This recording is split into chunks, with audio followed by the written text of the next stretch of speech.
प्यारे बच्चों, आज का विषय है प्राचीन भारतीय शिक्षा, वैदिक शिक्षा।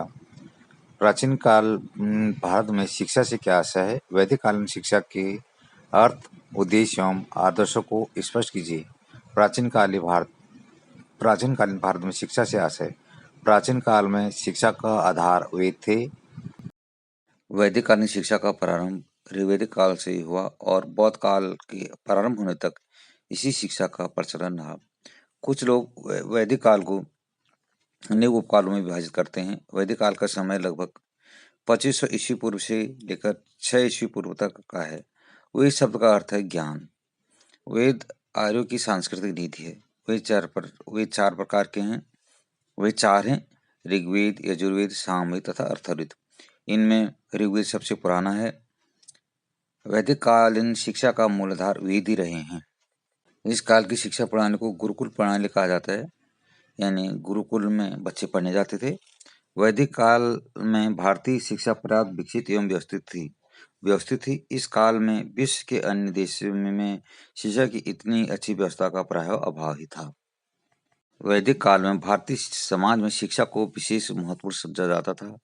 वैदिक शिक्षा मनुष्यों ने स्पष्ट किया कि शिक्षा ही व्यक्ति के लिए प्रकाश का स्रोत, अंतर्दृष्टि तथा अंतर्जीवित प्रदान करने वाला ज्ञान चक्षु तथा तृतीय नेतृत्व है। शिक्षा ही व्यक्ति के समस्त संशयों को दूर करती है तथा जीवन में उत्पन्न होने वाली बाधाओं के निवारण में सहायक होती है। शिक्षा के माध्यम से व्यक्ति बुद्धि, विवेक तथा कुशलता प्राप्त करता है। शिक्षा ही व्यक्ति के वास्तविक शक्ति का स्रोत है। शिक्षा ही व्यक्ति को सुख, आनंद, यश एवं समृद्धि प्रदान करती है। शिक्षा के माध्यम से व्यक्ति जीवन के यथार्थ महत्व को समझ पाता है। शिक्षा ही व्यक्ति को भवसागर से पार उतारने तथा मोक्ष की प्राप्ति में सहायक होती है। वैदिक ग्रंथ में कहा गया है कि शिक्षा व्यक्ति के लिए कामधेनु या कल्पतरु के समान है, अर्थात शिक्षा के माध्यम से व्यक्ति की संपूर्ण मनोकामनाएं पूर्ण हो जाती हैं तथा उसका सर्वांगीण विकास होता है। वैदिक शिक्षा के संस्कृत महत्व को पुरुषोत्तर अल्तकर ने शब्दों में स्पष्ट किया है। शिक्षा को प्रकाश और शक्ति का ईश्वर स्रोत माना जाता था, जो हमारी शारीरिक, मानसिक, भौतिक तथा आध्यात्मिक शक्तियों तथा क्षमताओं का निरंतर एवं सामंजस्यपूर्ण विकास करके हमारे स्वभाव को परिवर्तित करता है और उसे उत्कृष्ट बनाता है। वैदिककालीन शिक्षा का अर्थ। वैदिक काल में शिक्षा जीवन प्रयत्न चलने वाली प्रक्रिया मानी जाती थी, किंतु औपचारिक शिक्षा से आशय था ब्रह्मचर्य आश्रम में होने वाली शैक्षिक गतिविधियां। इस आश्रम काल में छात्र गुरुकुल में रहकर गुरु के चरणों में शिक्षा प्राप्त करता था और भिक्षा लाकर गुरु को देता था। शिक्षा न तो केवल पुस्तकीय ज्ञान थी और न ही जीविकोपार्जन का साधन, वरन यह प्रकाश का स्रोत, ज्ञान चक्षु तथा बुद्धिमयी तथा अंतर्ज्योति के रूप में स्वीकार की जाती थी। यह व्यक्ति को सांसारिक सुख देकर मोक्ष प्राप्ति तक ले जाने वाले साधन मानी जाती थी। प्राचीन भारतीय शिक्षा के उद्देश्य एवं आदर्श। किसी भी शिक्षा प्रणाली का मूल्यांकन करते समय उसके द्वारा स्वीकृत उद्देश्यों का विवेचन करना नितांत आवश्यक होता है। शिक्षा को अनिवार्य रूप से उद्देश्यपूर्ण होना चाहिए। शिक्षा के उद्देश्य के महत्व को स्पष्ट करते हुए प्रोफेसर भाटिया ने कहा है, ज्ञान के वास्तविक उद्देश्य को जाने बिना एक शिक्षा उस नाव के समान है जिससे अपने लक्ष्य या दिशा का अभाव नहीं होता है, और बालक उस नाव के समान है जो तट से कहीं भटक जाने वाली है। जहाँ तक प्राचीन अथवा वैदिक शिक्षा का प्रश्न है, उसके उद्देश्य एवं आदर्श स्पष्ट रूप से पूर्व निर्धारित तथा निश्चित थे। निश्चित उद्देश्यों के अनुसार ही शिक्षा की संपूर्ण प्रक्रिया का परिचालन किया जाता था। शिक्षा के उद्देश्यों एवं आदर्शों का निर्धारण जीवन के प्रति दृष्टिकोण की पृष्ठभूमि में ही होता है। प्राचीन काल में भारतीय जीवन आध्यात्मिकता की ओर उन्मुख था तथा जीवन के समस्त क्रियाकलाप आध्यात्मिकता से ही प्रेरित एवं निर्देशित थे। इस स्थिति में शिक्षा के उद्देश्य एवं आदर्शों पर भी आध्यात्मिकता की का छाप होना नितांत स्वाभाविक ही था। इस विषय में राधा कुमुद मुखर्जी का कथन उल्लेखनीय है। आदिकाल से ही भारत में शिक्षा स्वयं के लिए नहीं, अभी धर्म के लिए प्राप्त की जाती है। यह मुक्ति और आत्मशोध का साधन थी और जीवन का महान लक्ष्य मुक्ति था। प्राचीन काल में भारतीय समाज में समस्त गुरुजन अथवा शिक्षक विद्या या विमुक्ति के आदर्श को ध्यान में रखते हुए अपने शिष्यों के अभीष्ट विकास के लिए प्रयास करते थे। शिक्षा के इसी परम आदर्श को ध्यान में रखते हुए शिक्षा के उद्देश्यों का निर्धारण किया जाता था। डॉक्टर अल्तेकर ने प्राचीन भारतीय शिक्षा के उद्देश्यों एवं आदर्शों का स्पष्टीकरण इन शब्दों में किया है। प्राचीन भारतीय शिक्षा के मुख्य उद्देश्यों एवं आदर्शों का वर्णन इस प्रकार किया जा सकता है। ईश्वर भक्ति एवं धार्मिकता का समावेश, चरित्र का निर्माण, व्यक्तित्व का विकास, नागरिक एवं सामाजिक कुशलता की उन्नति और राष्ट्रीय संस्कृति का संरक्षण एवं प्रसार। प्राचीन भारतीय शिक्षा के उद्देश्यों एवं आदर्शों को निम्नलिखित रूप में प्रस्तुत किया जा सकता है। नंबर 1, ज्ञान तथा अनुभव की प्राथमिकता। प्राचीन काल में शिक्षा की प्रक्रिया का एक मुख्यतम उद्देश्य छात्र तथा ज्ञान एवं अनुभव की अर्जित करना था। उस काल में ना तो आज के युग के समान परीक्षा प्रणाली का प्रचलन था और ना ही अंकपत्र अथवा प्रमाण पत्र प्रदान करने का कोई निश्चित व्यवस्था थी। सामान्य रूप से छात्रों द्वारा अर्जित ज्ञान को ही उनकी योग्यता का मापदंड स्वीकार किया जाता था तथा छात्रों द्वारा अर्जित ज्ञान को प्रमाणित करने का कार्य विद्वानों द्वारा किया जाता था। वे शास्त्र के माध्यम से छात्रों की योग्यता की जांच करते थे। छांदोग्य उपनिषद में एक विवरण प्रस्तुत किया गया है, जिसमें स्पष्ट किया गया कि श्वेतकेतु तथा कमला ने निरंतर 12 वर्ष तक अध्ययन किया, पर उन्हें उच्च शिक्षा प्राप्त करने के अधिकार से वंचित ही रहना पड़ा। इस विवरण द्वारा स्पष्ट होता है कि उस काल में शिक्षा का उद्देश्य एवं आदर्श अध्ययन, मनन, स्मरण में स्वाध्याय द्वारा ज्ञान को आत्मसात करना था, न कि केवल तथ्यों को रट लेना। इसी तथ्य को डॉक्टर मुखर्जी ने इन शब्दों में स्पष्ट किया है, शिक्षा का उद्देश्य पढ़ना नहीं था, अपितु ज्ञान और अनुभव को आत्मसात करना था। दूसरा उद्देश्य, शिक्षा का उद्देश्य चित्त वृत्तियों का निरोध। प्राचीन काल में शिक्षा आध्यात्मिकता की ओर उन्मुख थी, अतः उस काल में शिक्षा का एक उद्देश्य छात्रों की चित्त वृत्तियों का निरोध भी था। इस तथ्य को डॉक्टर मुखर्जी ने इन शब्दों में स्पष्ट किया है, शिक्षा का उद्देश्य चित्त वृत्ति निरोध अर्थात मन से उन कार्यों का निश्चय था जिसके कारण वह भौतिक संसार में उलझ जाता था। वास्तव में भारतीय समाज की मान्यता थी कि शरीर की अपेक्षा आत्मा का अधिक महत्व है। आत्मा को अनश्वर माना जाता था, जबकि शरीर नश्वर है। इस स्थिति में आत्मा के विकास एवं उत्थान को प्राथमिकता दी जाती थी तथा उसके लिए जप, तप एवं योग आदि उपायों को अपनाया जाता था।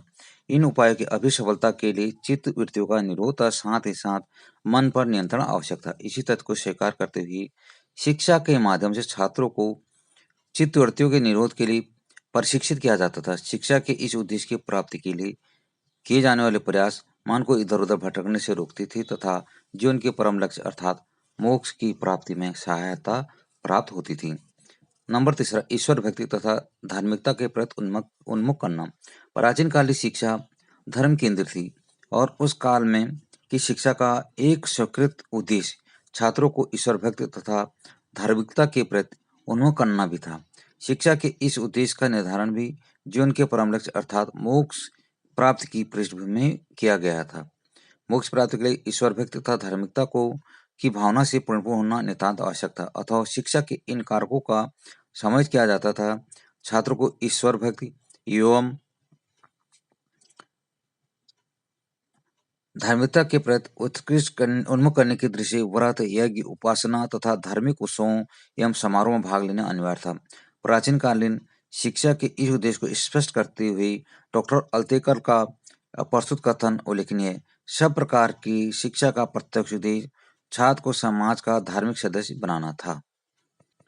शिक्षा का उद्देश्य चौथा, छात्रों के चरित्र का निर्माण। प्राचीन शिक्षा के उद्देश्य की चर्चा करते हुए डॉक्टर वेद मित्र का कथन है, छात्रों के चरित्र का निर्माण शिक्षा का एक अनिवार्य उद्देश्य माना जाता था। वास्तव में प्राचीन काल में चरित्र निर्माण को अधिक प्राथमिकता दी जाती थी। चरित्र विहीन पंडित का समाज में कोई सम्मान नहीं था। इस तथ्य को स्मृतिकार महेश मनु ने इन शब्दों में स्पष्ट किया है, केवल गायत्री मंत्र का ज्ञान रखने वाला चरित्रवान ब्राह्मण संपूर्ण वेदों के ज्ञाता परंतु चरित्रहीन विद्वान से कहीं अधिक श्रेष्ठ है। इसी तथ्य को ध्यान में रखते हुए प्राचीन काल में शिक्षा का एक मुख्यतम उद्देश्य छात्रों के चरित्र का निर्माण था। इस उद्देश्य की प्राप्ति के लिए जहाँ एक और गुरुकुल एवं गुरु आश्रम के वातावरण को उत्तम एवं अनुकरणीय बनाया जाता था, वहीं साथ ही गुरु द्वारा छात्रों को निरंतर सदाचार के उपदेश दिए जाते थे तथा महापुरुषों की अनुकरणीय उदाहरण प्रस्तुत किए जाते थे। छात्रों को महान विभूति के आदर्शों से भी अवगत कराया जाता था। पांचवा उद्देश्य, छात्रों के व्यक्तित्व का समुचित विकास। प्राचीन काल तथा वैदिक काल में भारतीय शिक्षा का एक अन्य स्वीकृत उद्देश्य छात्रों के व्यक्तित्व का सर्वांगीण विकास करना भी था। शिक्षा के इस उद्देश्य को ध्यान में रखते हुए कहा जा सकता है कि प्राचीन शिक्षा विचारक या ऋषि मुनि मानव मनोविज्ञान से भलीभांति परिचित थे। छात्रों के व्यक्तित्व के सर्वांगीण विकास के लिए गुरुजनों द्वारा छात्रों को आत्मसंयम, आत्मसम्मान, आत्मविश्वास आदि सद्गुणों के अधिक से अधिक विकास के लिए शिक्षित एवं प्रेरित किया जाता था। इसके अतिरिक्त व्यक्तित्व के विकास के लिए आवश्यक विवेक, न्याय तथा निष्पक्षता जैसी क्षमताओं के विकास के लिए भी प्रयास किए जाते थे। इसके लिए विभिन्न गोष्ठियों तथा वाद-विवाद सभाओं का आयोजन किया जाता था। छठा उद्देश्य था सामाजिक तथा नागरिक कर्तव्यों के पालन की भावना का विकास। प्राचीन भारतीय समाज में सामाजिक एवं नागरिक कर्तव्यों को भी विशेष महत्व दिया जाता था। प्रत्येक व्यक्ति को इन कर्तव्यों के प्रति जागरूक होना पड़ता था। इसी तथ्य को ध्यान में रखते हुए प्राचीन शिक्षा का एक उद्देश्य छात्रों से सामाजिक तथा नागरिक कर्तव्य के पालन की भावना का विकास भी निर्धारित किया गया है। छात्रों को सामाजिक एवं नागरिक कर्तव्यों के प्रति जागरूक बनाने के लिए शैक्षिक काल में गुरुजन छात्रों को संबंधित उपदेश दिया करते थे।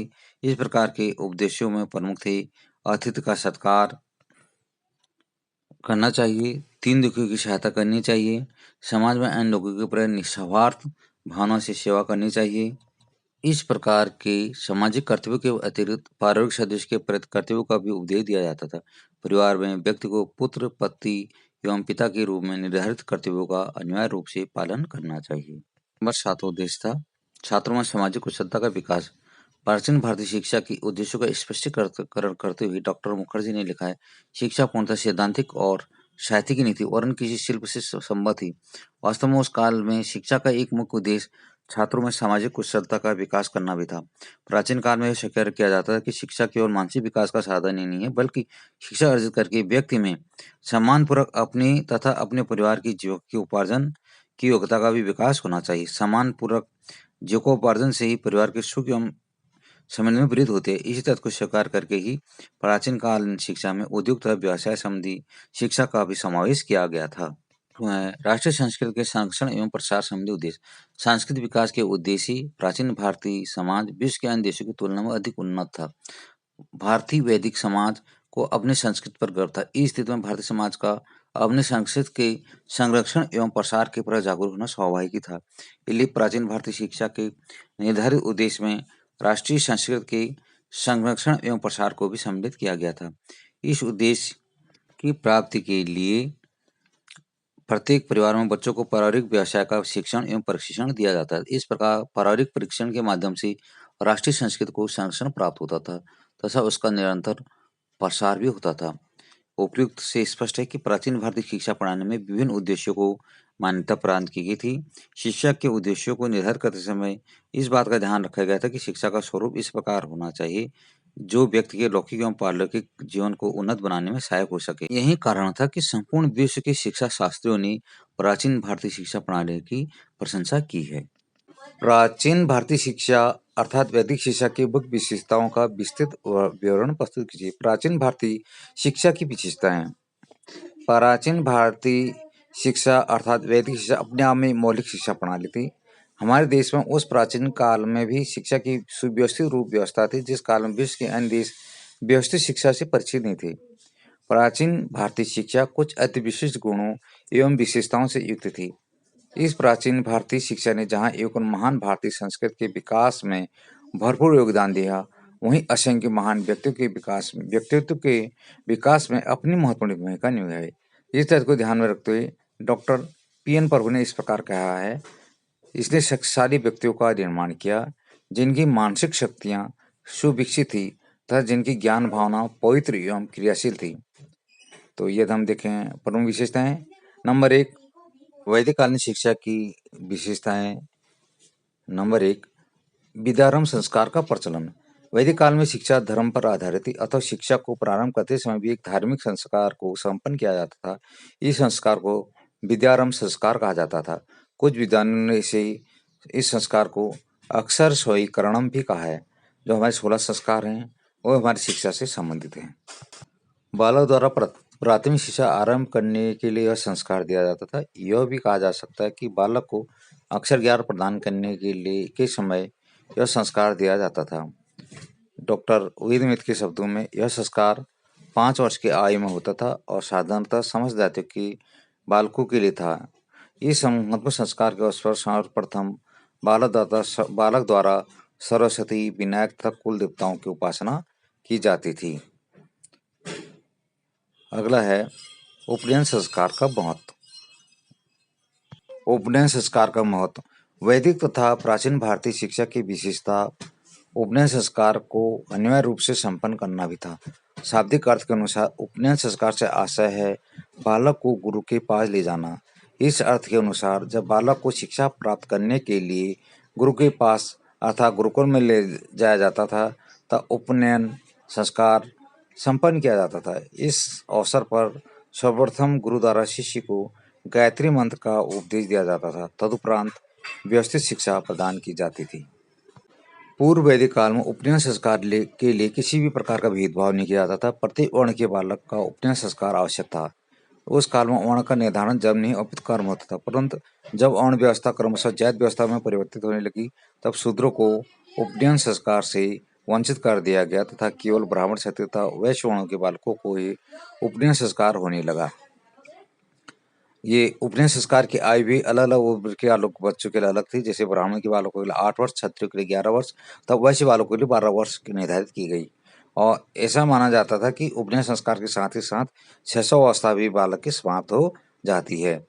जिस पर उपनयन संस्कार की ये महत्ता थी कि उपनयन संस्कार के बिना कोई भी बालक वैदिक शिक्षा प्राप्त नहीं कर सकता था। जिस प्रकार से कोई जो मुसलमान है वो बिना कलमा पढ़े हुए मुसलमान नहीं बन सकता, बबिस्ता में के कोई ईसाई नहीं बन सकता।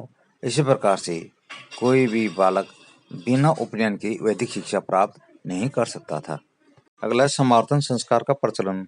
समावर्तन संस्कार से आशय घर लौटना। प्राचीन भारतीय समाज में जिस प्रकार शिक्षा प्रारंभ करने के अवसर पर इस संस्कार का आयोजन किया जाता था, उसी प्रकार शिक्षा के पूर्ण होने पर भी संस्कार संपन्न करने का प्रचलन था। इस अवसर पर संपन्न होने वाले संस्कार को समावर्तन संस्कार कहा जाता था। प्रचलन के अनुसार 25 वर्ष की आयु पूर्ण होने पर समावर्तन संस्कार होता था।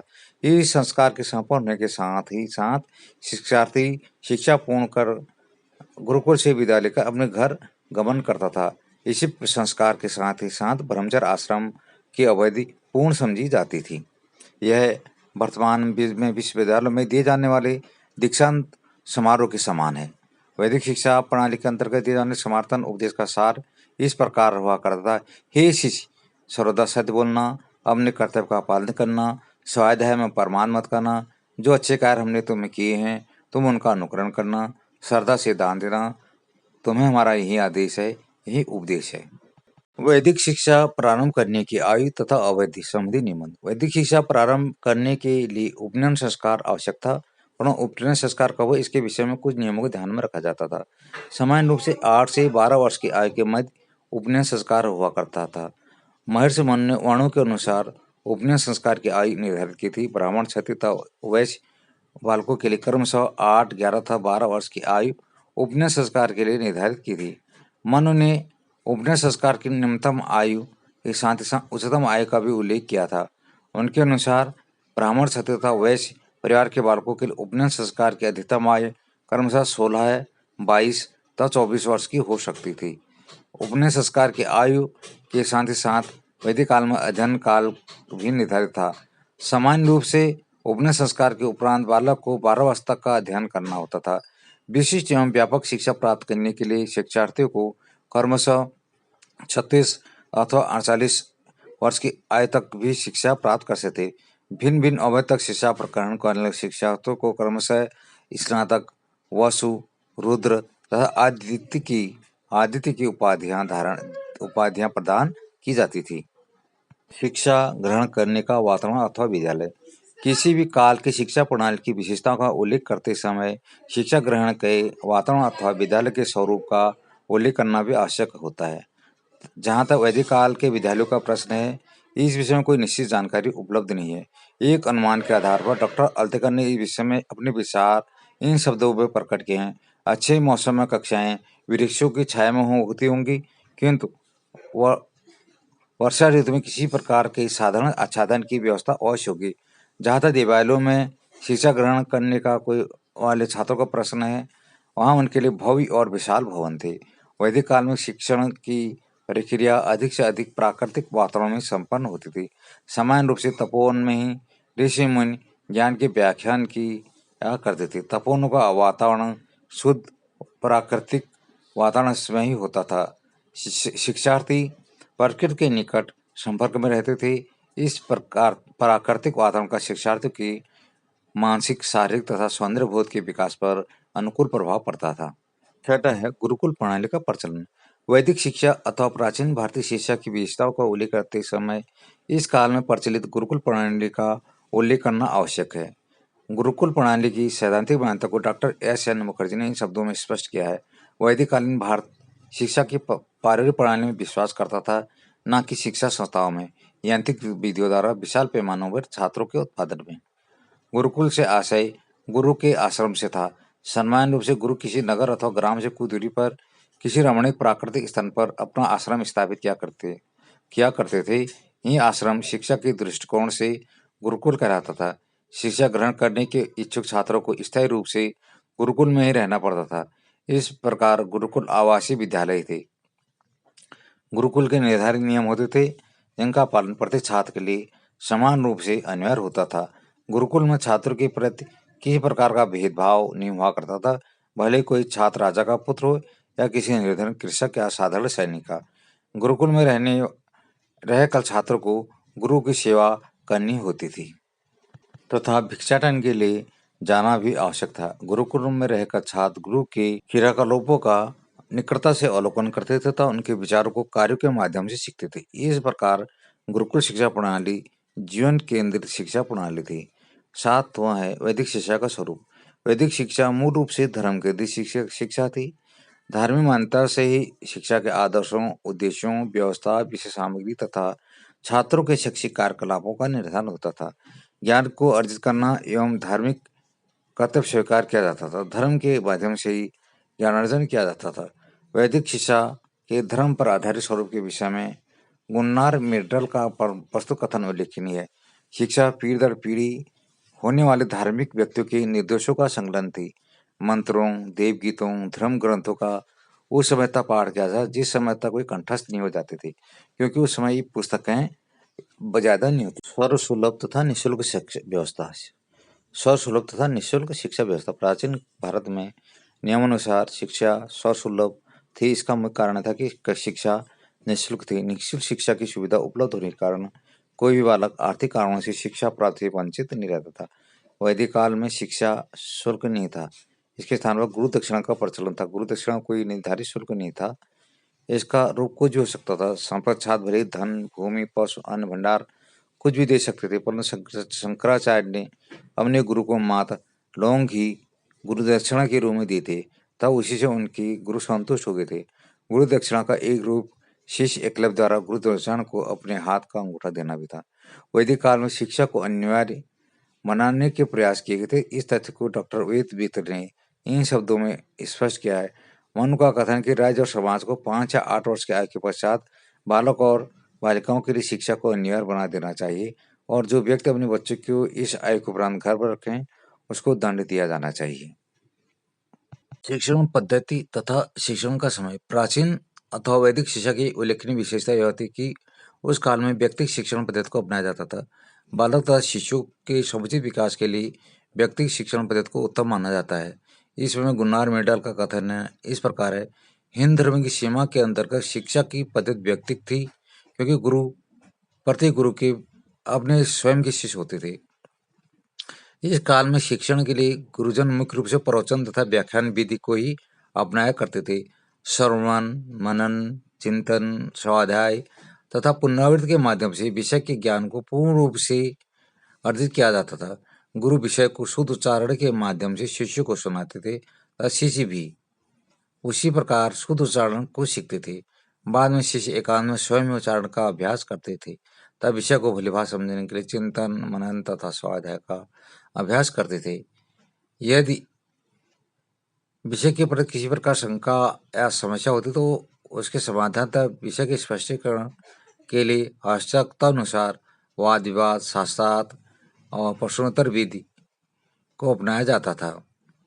डॉक्टर अल्तेकर का कथन और लिखने की प्राचीन भारतीय कक्षाएं साधारण छोटी होती थी और उनमें 15 या 20 छात्र से अधिक नहीं होते थे, अथवा शिक्षा द्वारा प्रत्येक छात्र के प्रति व्यक्तिगत ध्यान दिया जाता था। कक्षा न्याय की पद्धति का प्रचलन। प्राचीन भारतीय शिक्षा प्रणाली की एक उल्लेखनीय विशेषता कक्षा न्याय की पद्धति का प्रचलन भी थी। इस पद्धति के अंतर्गत इस प्रकार की व्यवस्था की जाती थी कि उच्च कक्षा के कुछ विशिष्ट प्रतिभा संपन्न छात्रों को चुनकर नायक नियुक्त किया जाता था। ये नायक छोटी कक्षाओं के छात्रों के शिक्षण का कार्य करते थे तथा शिक्षक के कार्य में सहयोग दिया करते थे। इन न्याय की व्यवस्था से दो प्रकार के लाभ हुआ करते थे। प्रथम लाभ यह होता कि शिक्षक को शिक्षा कार्य में सहयोग प्राप्त हो जाता था तथा किसी कारणवश शिक्षक के अनुपस्थित होने की स्थिति में संबंधित कक्षा के शिक्षण कार्य सुचारू रूप से चलता रहता था। द्वितीय लाभ स्वयं नायक को प्राप्त होता। नायक के रूप में चुने गए छात्रों को शिक्षण का समुचित प्रशिक्षण प्राप्त हो जाता था। वे कुछ समय उपरांत अपनी शिक्षा पूर्ण करके योग्य शिक्षक के रूप में कार्य करने लगते थे। अगला है छात्र जीवन संबंधी नियम एवं नियमों का महत्व। प्राचीन तथा अथवा वैदिक काल में छात्र जीवन अत्यधिक नियमित था। छात्र जीवन से संबंधित विभिन्न नियम निर्धारित थे तब प्रत्येक छात्र को निर्धारित नियमों का कठोरता से पालन करना पड़ता था। इस प्रकार के कुछ मुख्य नियमों का परिचय ऐसे है। नंबर 1, दिनचर्या संबंधी नियम।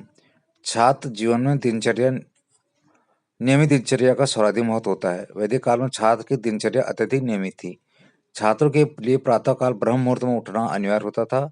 उठने के उपरांत नित्य कर्मों शौच एवं स्नान आदि से निवृत्त होकर अनिवार्य रूप से संध्या हवन आदि धार्मिक क्रिया को विधि रूप संपन्न करना होता था। इन कार्यों के उपरांत शैक्षिक गतिविधियां प्रारंभ होती थी। छात्र पहले पढ़े हुए पाठों को दोहराते थे तथा उनका अभ्यास करते थे। इसके साथ ही नए पाठों को सीखने की प्रक्रिया चलती थी। दोपहर के समय भोजन एवं विश्राम के लिए अवकाश होता था। इस मध्यकाल के उपरांत पुनः छात्रों द्वारा अध्ययन कार्य किया जाता था। सायंकाल पुनः संध्या एवं भजन धार्मिक कार्य किए जाते थे। इसके उपरांत रात्रि का भोजन ग्रहण करने का नियम था। इस प्रकार स्पष्ट है कि छात्रों का दैनिक जीवन पर्याप्त व्यस्त एवं नियमित होता था। खान पान संबंधी नियम। प्राचीन भारत में छात्रों के खान पान पर विशेष ध्यान दिया जाता था। मान्यता है कि आहार का बौद्धिक एवं मानसिक विकास से घनिष्ठ संबंध होता है। इस पर विषय में महेश वन ने छात्रों के खान पान को नियमित करते हुए निर्देश दिया है कि छात्रों को सदैव मिताहारी होना चाहिए। हर प्रकार के तामसिक आहार से बचना चाहिए। मांस, मदिरा, अन्य मादक पदार्थ तथा पान आदि का सेवन कभी नहीं करना चाहिए। छात्रों को दिन में केवल 2 ही बार आहार ग्रहण करना चाहिए। एक बार दोपहर को तथा दूसरी बार सायंकाल को अर्थात रात्रि से पहले। समान रूप से माना जाता था कि अधिक मात्रा में तथा तामसिक आहार ग्रहण से छात्रों के आध्यात्मिक विकास में बाधा उत्पन्न होती है। नंबर तीसरा, वेशभूषा संबंधी नियम। प्राचीन काल में छात्रों की वेशभूषा संबंधी नियम भी निर्धारित थे। छात्रों के लिए हर प्रकार के बनाव श्रृंगार वर्जित थे। वे अंजन, एत्र, छाते, जूतों तथा फूल मालाओं का प्रयोग नहीं कर सकते थे। इस काल में प्रचलित विभिन्न प्रकार के सुगंधित लेप भी छात्रों के लिए वर्जित थे। इन वर्जनाओं के विपरीत प्रत्येक छात्र के लिए अनिवार्य रूप से यज्ञोपवीत धारण करने का भी नियम था। महर्षि मनु ने छात्रों की वेशभूषा का निर्धारण उनकी जाति के अनुसार किया था। यह अनिवार्य था कि प्रत्येक छात्र मेखला धारण करे। ब्राह्मण छात्रों के लिए मुंज की, क्षत्रिय छात्रों के लिए तांत की तथा वैश्य छात्रों के लिए ऊन की मेखला धारण करने का विधान था। जहाँ तक शरीर को ढकने का प्रश्न था, उसके लिए अलग अलग वस्त्र निर्धारित थे। शरीर के कट प्रदेश के लिए ब्राह्मण सन के वस्त्र, क्षत्रिय रेशम के वस्त्र तथा वैश्य ऊन के वस्त्र धारण करते थे। शरीर के ऊपरी भाग को ढकने के लिए क्रमशः काले मृग, चित्तदार मृग तथा बकरी की खाल के प्रयोग का विधान था। चौथा, आचार व्यवहार संबंधी नियम। प्राचीन भारतीय शिक्षा में आदर्शवादी दृष्टिकोण को विशेष महत्व दिया जाता है। अतः इस काल में छात्र के आचार व्यवहार के प्रति विशेष ध्यान दिया था। छात्रों को प्रारंभ से शिष्टाचार, नम्रता, आत्मसंयम तथा मर्यादों के पालन की शिक्षा दी जाती थी। छात्रों के लिए ब्रह्मचर्य व्रत का पालन करना अनिवार्य था। इसके साथ ही साथ छात्रों को काम, क्रोध, मद, लोभ एवं दूषित विचारों से मुक्त रहने की शिक्षा दी जाती थी। छात्रों के लिए हवन एवं संध्या में नियमित रूप से भाग लेना अनिवार्य था। इसका उद्देश्य छात्रों के जीवन को पवित्र एवं नियमित बनाना भी था। छात्रों को गुरुजनों तथा समाज के समस्त वृजनों का सम्मान करना भी आवश्यक था। छात्रों के आदतों संबंधी नियम। प्राचीन काल में समस्त छात्रों को सादा एवं सरल जीवन व्यतीत करने की आदत डाली जाती थी। इस विषय में धनी और निर्धन, उच्च एवं निम्न वर्ग के छात्रों में किसी प्रकार का भेदभाव या पक्षपात नहीं किया जाता था। इस स्थिति में छात्र जीवन में निर्धन परिवार के छात्रों तथा राज परिवार के छात्रों को समान रूप से विभिन्न समस्याओं एवं कठिनाइयों का सामना करना पड़ता था। प्राचीन काल में गुरु शिष्य के पारस्परिक संबंध, ये 12वां है। शिष्य किसी भी शिक्षा प्रणाली की विशेषताओं के तटस्थ मूल्यांकन के लिए गुरु शिष्य के पारस्परिक संबंधों को जानना अत्यधिक आवश्यक होता है। शिक्षा की प्रगति एवं सफलता भी एक सीमा तक गुरु शिष्य के पारस्परिक संबंधों पर निर्भर करती है। जहाँ तक प्राचीन अथवा वैदिक शिक्षा प्रश्न है, इस काल में गुरु शिष्य संबंध अत्यधिक मधुर, घनिष्ठ तथा कर्तव्यपरायणता से परिपूर्ण थे। अतः आदर्श गुरु शिष्य संबंध वैदिक शिक्षा की एक उल्लेखनीय विशेषता थी। डॉक्टर अल्तेकर ने स्पष्ट किया है, शिक्षक एवं छात्र के संबंध स्नेहपूर्ण तथा घनिष्ठ थे तथा ये संबंध उनके भावी जीवन में भी बने रहते थे।